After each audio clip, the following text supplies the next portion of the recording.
Huge disclaimer before I start this video, I am not an all-knowing music professional person. That's an occupation. A lot of the things that I'm gonna say are gonna be based on my personal opinion as well, and I didn't write a script, so, well, good luck me. Growing up, I was never really interested in music. I thought it was kind of boring. Now, when I say music, I mean radio music, you know, the same song every other hour. And I never really thought much of music. And when I got older, I even started to get annoyed by music because, well, the lyrics, I realized that the lyrics were usually just a manner of catering to each artist, their audience. The first example to come to mind are boy bands such as, well, in that time it was One Direction, for example.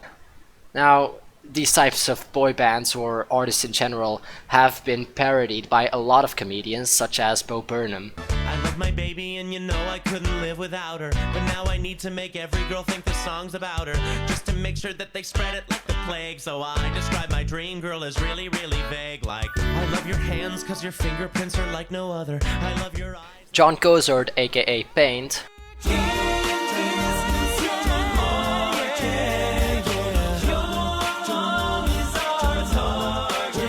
and hell, The Lonely Island made an entire movie basically pointing at them, laughing, saying ha ha ha, you are fucking dumb, right in their face. My fans and me, we're in love. My songs are love letters, and the arena is our bedroom. The stage is where we fuck.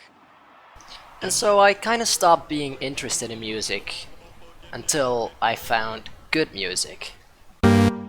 Nope, sorry, I accidentally put on the god tier music. I meant to put on Lofi Rap.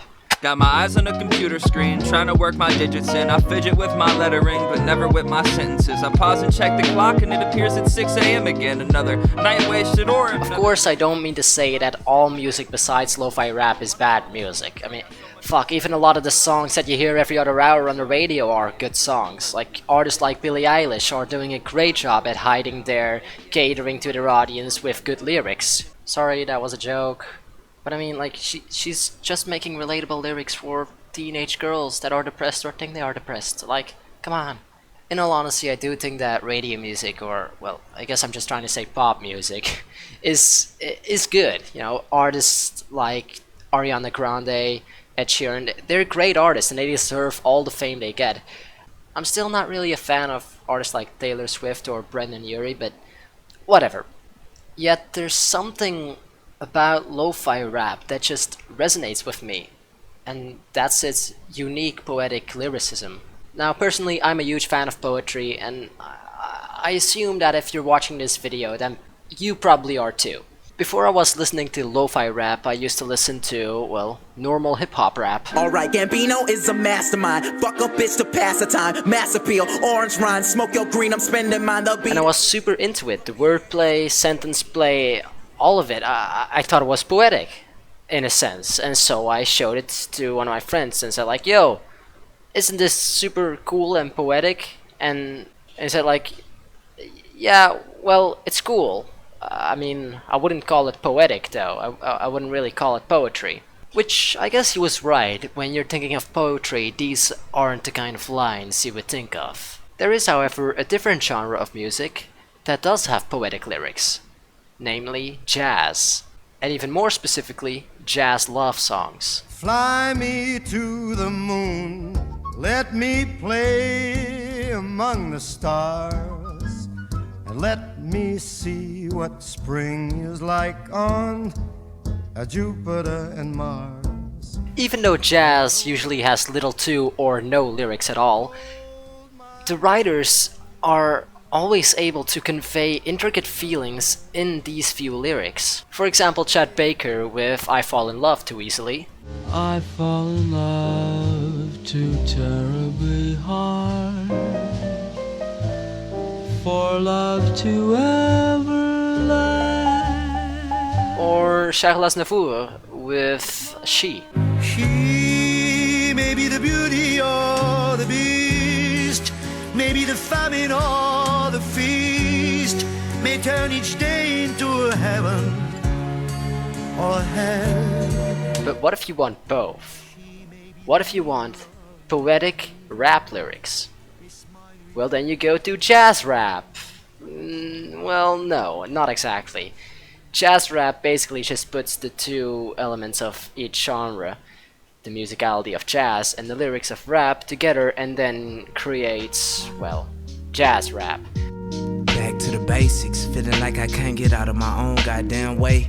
Feeling like I'ma be alright if I just take things one day at a time. Feeling like I'm wasting all of mine and falling off my prime. Feel like the people just don't feel me no more. Feel like I done lost more than I Jazz rap, as the name would suggest, is basically just a variation of both jazz and rap. Lo-fi rap, however, takes the poetry from jazz, the bars from rap, the vibes from jazz, and the beats from hip-hop to create an entirely new genre.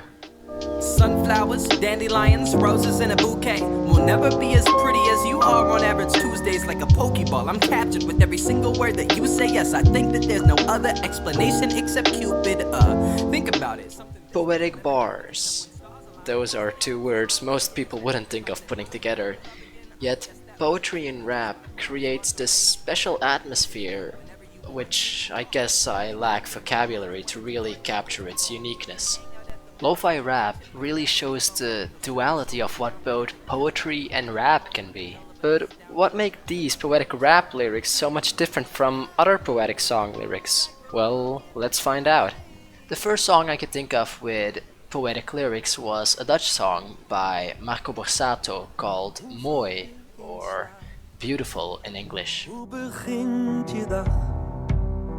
Open je ogen met een traan of met een lach? The translation of the chorus is, how beautiful can life be? It all depends on how you look at it. It all depends on what you dream. How beautiful is your reality? You're just as rich as you feel. It's a great poem about optimism, yet it feels much different from lo-fi rap poetry. And so I started to think, well, why does this give me such a different feeling? Perhaps it's the fact that there's that jazzy vibe missing, or maybe it's the fact that there's, well, no rap, which I'm sure both play major roles, but I think the biggest difference is the fact that, well, it's just a poem. That's all it is. There's no real narrative, and more importantly, there's a simple gist. Be more optimistic. Let's check out some more of the lyrics and see what they mean. So verse number 1 goes, how do you fall asleep? How do you start your day? Do you open your eyes with a tear or with a smile? So basically, are you optimistic? Then it continues. And do you look around and do you see the sun? Or do you search the shadow behind everything on the ground? So basically, are you optimistic or pessimistic? Then it continues. Do you live for happiness or do you die of grief? And does it feel like a choice or do you not have that choice? So basically, are you optimistic or pessimistic? And it continues like that for the chorus and the second verse. A different kind of poetry that I find resembles lo-fi rap more is the poetry by one of my favorite comedic poets, Tim Key. Your arms jutting into my flank! I whispered to my lover. Yes, sure, the gist is simple, but there's a narrative. Be it first person, third person, he's always telling a story about someone or something. This next one is about a role model. Jeff slapped his ginormous cock down on the conveyor belt bit by the till. Lo-fi rap also has this kind of storytelling in its poetry, and I feel that this kind of poetry fits with music more than Marco Borsato's kind of poetry. Yeah, I like to think I'm well equipped as any other average guy, but I just can't discover love and I don't even set my standards high. On top of that, I'm camera shy. Maybe I should opt out of the dating pool and be an undercover Tinder samurai. A common critique that rappers like Samsa get is that they're not really rapping, they're more just talking on a beat. Which, I'm just gonna let the man himself answer that for you. It is inherently musical to an extent because the places where the stresses of the words go, they have to be like super precise too. It's music in the same way that Shakespeare is music, right? Da-dum, da-dum, da-dum, da-dum, da-dum. That's fucking rhythm. Samsa will always have a special place in my heart, because to me his lyrics are just a tad bit better than all the other lo-fi rappers. Or send me the address and I could meet you by the river Styx. On Twitter beef with Namtar by the Tigris and Euphrates. I could snap you while I'm snagging sacred threads of life from Hades. I would loot Duat and photocopy pirate the papyrus. Change the records and then have a Facebook flame war with Osiris. And either way, to me his writing is just a showcase of his knowledge, intelligence, and well, lyrical dexterity. Look, all this talk of greenhouse gases got me taciturn. Let's just stick our tongues out in the poison rain and let the acid burn. And when the earth swings out of orbit, we can spin in circles on a grassy ferns and just pretend to watch the taxes turn.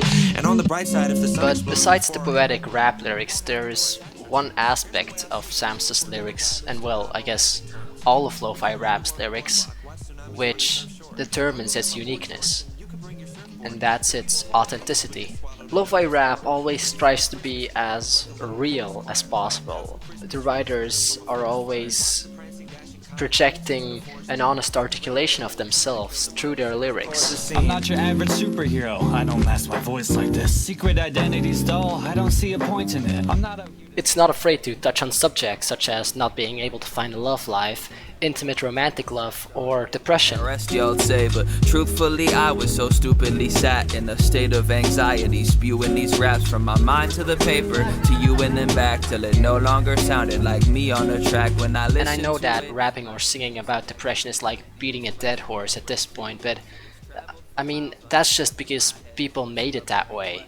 Movies like 13 Reasons Why and Billie Eilish fans are making it seem like depression is something cool and like, look at me, I'm so depressed, give me attention. And lo-fi rap, I feel like, just actually gives an honest representation of what depression is, and again, it's authentic. It's not something for people to relate to or think it's cool. It's just more of a personal experience, an articulation of themselves.